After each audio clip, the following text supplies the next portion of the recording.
নৌকা এই জমাদমণি মনির ভূমিকায় যিনি নৃত্য অভিনয় করে দেখাবেন আপনাদের মহামঞ্চে ইনি হলেন ওস্তাদ সৌধর কালের একাত্তম প্রিয়তম শহীদ দূরদর্শন নৃত্য শিল্পী মহিন্দলাল মাঝি ওরে নৌকার ভূমিকায় নৃত্য অভিনয় করে দেখাবে প্রদীপ কুমার মাহাতো।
তুমি যাওনি নৌকা তুমি স্নান ছেড়ে কলসি পূর্ণ করে তুমি জন্মে এসো আমি সন্তান করব আমি আমার ইষ্ট দেবতার পূজা করব।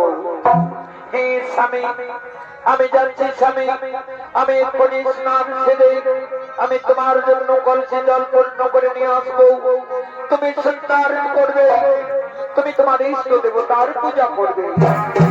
দেখো রে নৌকা যেন সন্ধ্যার সময় বয়ে না যায় না না স্বামী না তা হতে পারে না আমি তোমার কথা লঙ্ঘন করতে পারবো না আমি এক্ষুনি যাব আর আসবো আমি এক্ষুনি যাব আর আসবো।